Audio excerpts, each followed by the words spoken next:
जय श्री राम। शंखनाद में आपका स्वागत है।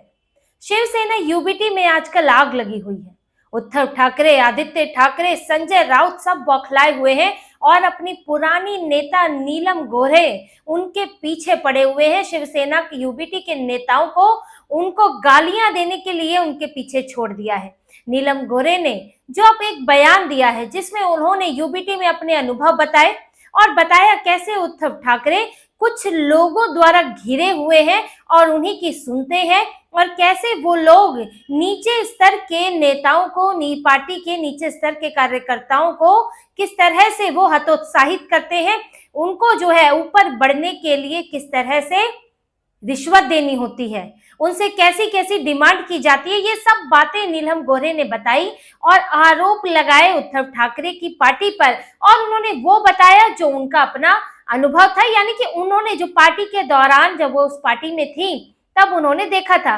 नीलम गोरे इस वक्त जो है शिवसेना शिंदे में है, विधान परिषद की उपसभापति है। इससे पहले वो शिवसेना में थी, जब शिवसेना एकजुट थी तब वो उसमें थी, जब वो उद्धव ठाकरे के साथ थी, और अब वो एकनाथ शिंदे के साथ आ गई है। अब नीलम गोरे ने एक बयान दिया। उस बयान को लेकर जैसे ही वो बयान सामने आया तो उन पर आदित्य ठाकरे, संजय राउत, आनंद दुबे जैसे कई यूबीटी के नेता टूट पड़े। नीलम गोरे ने देखिए ऐसा कहा क्या था। अभी दिल्ली में मराठी साहित्य सम्मेलन आयोजित हुआ था जिसमें पीएम मोदी गए थे, शरद पवार गए थे, देवेंद्र फडणवीस गए थे और शिवसेना शिंदे के नेता गए थे, भाजपा के नेता गए थे, साहित्य जगत के लोग आए थे। तो कई लोग वहां पर, कई हस्तियां वहां मौजूद थी। अब वहां पर नीलम गोरे भी थी और मंच पर जब वो अपना संबोधन दे रही थी तो उन्होंने बताया कि उद्धव ठाकरे के दौरान, जब उद्धव ठाकरे शिवसेना को लीड करते थे, तब वहां स्थिति ये हो गई थी कि तब एक पद पाने के लिए दो दो मर्सिडीज देनी पड़ती थी। और उन्होंने इस सरकार की बात नहीं कही कि ये अघाड़ी की सरकार, उन्होंने कहा कि पार्टी के अंदर ये हालत उद्धव ठाकरे की पार्टी में हो गई थी कि आपको पार्टी में अगर एक पद चाहिए, आप जिला अधिकारी बनना चाहते हैं, ब्लॉक स्तर पर पद चाहते हैं, आप स्थायी समिति में चाहते हैं, आप कई तरह की समितियां जो होती है पार्टी के अंदर होती हैं, तो अगर आप उनमें कोई पद चाहते हैं तो आपको दो दो मर्सिडीज देनी पड़ती थी।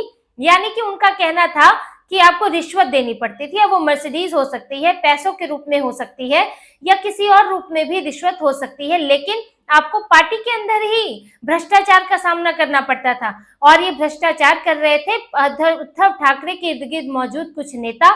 उनको यही कहना है उनका कि वो कुछ ऐसे लोगों से घिरे हुए हैं जो निचले स्तर के नेताओं को हतोत्साहित करते हैं, उद्धव ठाकरे से मिलने नहीं देते हैं, नेतृत्वकर्ता से मिलने नहीं देते हैं और कुछ और वही तय करते हैं कि कहाँ किस पद पर कौन होगा, और इसके लिए रिश्वतखोरी चल रही है।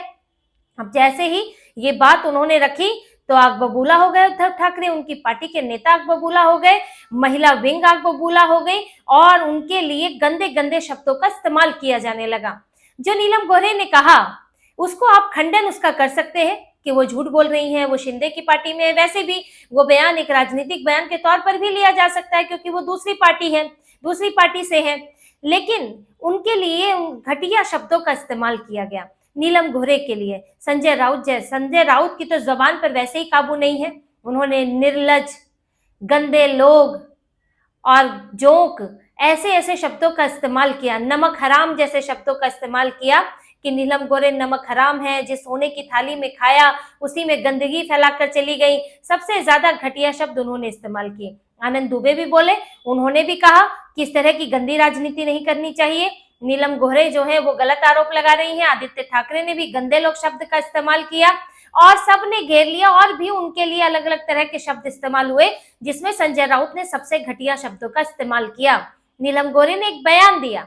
अब इसमें एक देखिए दो तरह की बातें हैं। अब उद्धव ठाकरे की पार्टी कह रही है कि एक तो साहित्य सम्मेलन का आपने गलत इस्तेमाल किया, राजनीतिक मंच के तौर पर इस्तेमाल किया, दूसरा उन्होंने अपनी पुरानी पार्टी के खिलाफ इतनी घटिया बातें कही। ये दो बातें कह रहे हैं। पहली बात, अब इससे कुछ हद तक सहमति जताई जा सकती है कि साहित्य सम्मेलन था, आपने उसका राजनीतिक मंच के तौर पर इस्तेमाल किया, जिसको लेकर सीएम देवेंद्र फडणवीस ने भी कहा है कि ऐसे मंचों पर राजनीतिक बातें नहीं होनी चाहिए। फिर ऐसे मंचों पर नेताओं को बुलाने पर फिर पाबंदी लगती है और लोग जो है नेताओं को बुलाने से बचते हैं, तो उस पर राजनीतिक बयान नहीं होना चाहिए। लेकिन उन्होंने ये नहीं कहा सीएम फडणवीस ने कि नीलम गोरे ने जो कहा है वो गलत है या उन्हें ऐसा नहीं कहना चाहिए था, या ये बात जो है बचना चाहिए इस तरह के बड़े आरोप लगाने से, उन्होंने कुछ नहीं कहा। उधर एकनाथ शिंदे ने भी चुप्पी साधी हुई है, उन्होंने भी अपनी नेता को कुछ नहीं कहा। शरद पवार कुछ नहीं बोल रहे थे तो संजय राउत को शरद पवार से भी तकलीफ हो गई। उनसे संजय राउत को तकलीफ क्या होगी, उद्धव ठाकरे ने बुलवाया, क्योंकि संजय राउत की अपनी हिम्मत तो है नहीं। उन्होंने बोला कि शरद पवार को भी बोलना चाहिए इस पर। अब क्योंकि साहित्य सम्मेलन में शरद पवार भी मौजूद थे तो ऐसे में उनको भी बोलना पड़ा। फडणवीस भी बोल गए तो उन्होंने बोला कि नीलम गोरे जो है उन्हें अपनी पार्टी के बारे में ऐसे शब्दों का इस्तेमाल नहीं करना चाहिए। वो पहले एनसीपी में थी, फिर शिवसेना में गई, यूबीटी में, फिर वो शिवसेना शिंदे का हिस्सा बनी। तो कम समय में उन्होंने तीन चार पार्टियों का अनुभव प्राप्त किया है। अब इससे ज्यादा क्या कहा जा सकता है, पर अपनी पुरानी पार्टियों के बारे में ऐसे इल्जाम, इस तरह के आरोप नहीं लगाने चाहिए। ठीक है, शरद पवार की अपनी मजबूरी थी कहना, क्योंकि वो भी उस मंच पर थे और उनके सामने राजनीतिक बयानबाजी हुई तो एक फॉर्मेलिटी उन्होंने भी कर दी। लेकिन सबसे ज्यादा जो बखलाई है वो यूबीटी ही है। और ये जो आरोप लगाया गया है कि 2 मर्सिडीज ली जाती थी एक पद के लिए, अब इनके उलझुल तर्क देख लो कि अगर ये ऐसा होता तो उद्धव ठाकरे के घर पर जो है वो मर्सिडीज की लाइन लगी होती। मर्सिडीज तो एक शब्द है, यहाँ बात रिश्वत की हो रही है, यहाँ बात पार्टी के कल्चर की हो रही है कि पार्टी में हो क्या रहा है। जो नीलम गोरे का कहना था और जो बात आज भी उनके जो नेता हैं, जो उद्धव ठाकरे की पार्टी के नेता क्यों छोड़कर जा रहे हैं, उनका यही कहना है कि उद्धव ठाकरे ने कुछ लोगों को अपना सलाहकार बना के रखा है और उनके अलावा वो किसी की सुनते नहीं है। जो बड़े बड़े नेता गए हैं, राजन सालवी जैसे नेता गए, राजुल पटेल गई, सब यही आरोप लगाकर जा रहे हैं कि उद्धव ठाकरे से पार्टी नहीं संभल रही। कुछ नेता तो ये तक कहते हैं कि संजय राउत चला रहे हैं कि उद्धव ठाकरे चला रहे हैं, और यहाँ तक कि भास्कर जाधव वो भी अभी नाराजगी जता रहे हैं और यही उनका भी यही आरोप है कि कुछ नेता जो उद्धव के करीबी हैं वो पुराने नेताओं को चुनाव नहीं लड़ने देते, लड़ते हैं तो उन्हें जीतने नहीं देते। विनायक राउत पर आरोप लग रहे हैं, लेकिन अपनी कोर टीम बना के बैठे हैं उद्धव ठाकरे। विनायक राउत, संजय राउत, इस तरह के मिलिंद नार्वेकर है, सुभाष देसाई है, इस तरह के कुछ नेता हैं जिनकी वो ज्यादा सुनते हैं और फिर उनके अनुसार काम करते हैं, जैसे कि संजय राउत है। तो आरोप तो अब भी लग रहे हैं, वही आरोप लग रहे हैं जो नीलम गोरे लगभग लगाने की कोशिश कर रही हैं। और वही अगर कुछ लोगों से घिरे रहेंगे और उन्हीं लोगों को जिम्मेदारी दी जाती है कि भाई आप निचले स्तर पर जो है नियुक्तियां करो, पदाधिकारी भरो, संगठन मजबूत करो, फिर वहां भ्रष्टाचार का खेल चलता है। अब जैसे कि एक नेता वो पहले भी कह चुके हैं कि उद्धव ठाकरे जो है, संजय राउत जो है वो आए थे, नासिक की बात कि नासिक आए थे और वहां पर जो 2 जिला प्रमुख हैं उनसे एक से मिलकर गए और एक से नहीं मिलकर गए। अब यानी कि अपनी पसंद वाले से मिलकर गए और दूसरे को उन्होंने छोड़ दिया। ये अपनी अलग लॉबी बना रहे हैं, अपनी अलग गुटबाजी कर रहे हैं और उद्धव ठाकरे मातोश्री में बैठे हुए हैं। या हो सकता है उद्धव ठाकरे को भी कुछ खबर हो। अब ये नहीं कहा जा सकता कि कहां तक ये बात जाती है, कोई भी कौन दूध का धुला है कौन नहीं है, कौन किसे छुपाने की कोशिश कर रहा है, बचाने की कोशिश कर रहा है। लेकिन ये बात आज भी साफ है कि उद्धव ठाकरे की पार्टी अब उनके हाथ में नहीं रही। यहाँ तक कि उनके तो अभी एक किशोर तिवारी जो उनके प्रवक्ता है, जिनको प्रवक्ता पद से हटा दिया, निलंबित कर दिया, वो तक कह चुके हैं कि मातोश्री और सेना भवन पर 3-4 लोगों ने कब्जा कर लिया है। नाम भी लिए उन्हीं नेताओं के, विनायक राउत, संजय राउत, मिलिंद नार्वेकर, इन्हीं लोगों के नाम उन्होंने लिए कि इन लोगों ने कब्जा कर लिया है। यानी कि एक तरह से पार्टी को यही लोग चला रहे हैं, उद्धव ठाकरे अपना दिमाग नहीं लगा रहे हैं। जब ये बात आज भी कही जा रही है, नीलम गोरे ने भी कही, तो इसमें ऐसा क्या उन्होंने कह दिया? आप खंडन कर सकते हैं, लेकिन गालियां देने का क्या मतलब है?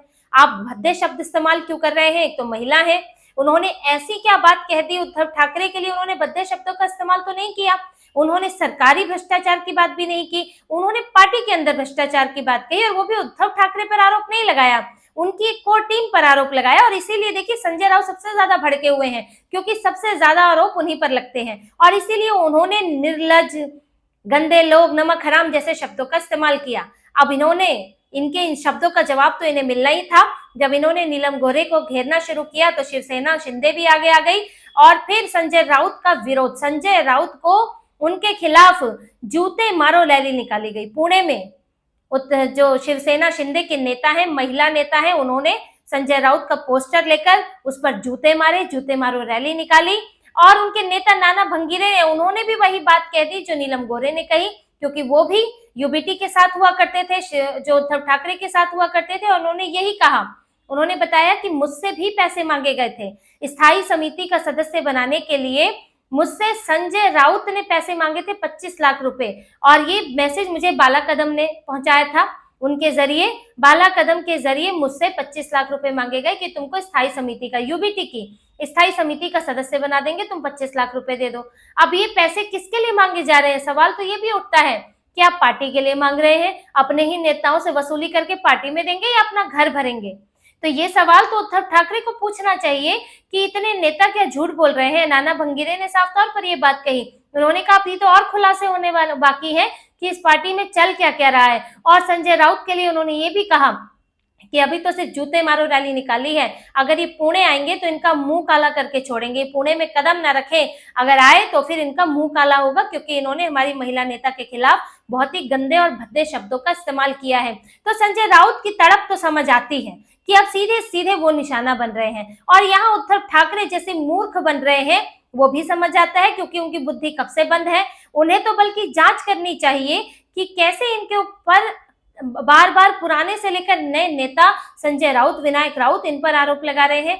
अगर वाकई ये भ्रष्टाचार हो रहा है तो इसकी जांच वो अपने स्तर से तो करें, देखे तो सही कि उनकी पार्टी में निचले स्तर के नेताओं के साथ क्या किया जा रहा है। उद्धव ठाकरे क्या धृतराष्ट्र बनकर बैठना चाहते हैं कि मैं अपने बेटे के लिए कुछ भी, बेटे को सत्ता दिलाने के लिए, बेटे को स्थापित करने के लिए कैसे भी लोगों का साथ ले लूंगा, कुछ भी अपनी पार्टी में बर्दाश्त कर लूंगा, भ्रष्टाचार, रिश्वत, घोटाला, सब कुछ। अगर उद्धव ठाकरे इससे अनभिज्ञ है तो, अगर वो अनजान है तो, क्योंकि सीधे सीधे किसी ने उद्धव ठाकरे का नाम नहीं लिया, अगर वो खुद भी शामिल है तो ये बहुत बड़ी बात है, पूरी पार्टी भ्रष्ट है। अगर उद्धव ठाकरे से छुपकर हो रहा है तो उन्हें इसकी जांच करनी चाहिए बजाय कि भड़कने के। और परेशान तो देखिए, ये तो इस बात से भी इनको परेशानी बढ़ती है कि इनकी पार्टी के नेता जा रहे हैं, आए दिन इनकी पार्टी के नेता जाते हैं। अभी तो भास्कर जाधव जो है नाराज चल रहे हैं, अभी अगली बारी उनकी ही लगती है, जो और कुछ नेता तो जा चुके, राजन सालवी से लेकर और बड़े नेता और कई कार्यकर्ता, कई कॉर्पोरेटर्स जा चुके हैं। और सांसद जो है वो 6 सांसद पहले ही धमकी देकर बैठे हुए हैं कि अगर वक्फ बोर्ड को लेकर और हिंदुत्व के मामले को लेकर उद्धव ठाकरे ने कोई फैसला नहीं लिया तो वो भी इनकी पार्टी को विदा कर देंगे। अब इसमें ही डर लग जाता है कि जब इस तरह की बातें सामने आती हैं और अगर कुछ इस तरह की चीजें अब भी चल रही हैं तो इससे बल मिलता है उन लोगों को जो इसके शिकार हैं, जो इस उद्धव ठाकरे की पार्टी में इनके सलाहकारों द्वारा दबाए गए हैं, परेशान हैं, तो इससे उनको बल मिलता है और इससे और विरोध पनपेगा। इससे उद्धव ठाकरे डरे हुए हैं कि अभी जो नहीं जाने की सोच रहे हैं वो भी जाने की सोचेंगे। तो उद्धव ठाकरे को आत्मनिरीक्षण करना चाहिए, अपनी पार्टी की जांच करनी चाहिए, ये इसके बजाय कि पुराने साथी हैं या दूसरी पार्टी में गए हुए साथी हैं उनको आप घेरो, उनके ऊपर वार करो, क्योंकि आपका घर जो है वो बिखरने को है और वहां जो घर में मौजूद सदस्य हैं वो इस वक्त आपसे घोर नाराज चल रहे हैं। तो अपना घर दुरुस्त करने पर ध्यान दें, न कि दूसरों को चुप करा के आप अपनी पार्टी को ज्यादा दिनों तक बचाए नहीं रख सकते। तो इसी तरह की और खबरें और विश्लेषण आपके लिए लाते रहेंगे, हमसे जुड़े रहिए, सब्सक्राइब कीजिए, कमेंट कीजिए। बहुत बहुत धन्यवाद। जय श्री राम।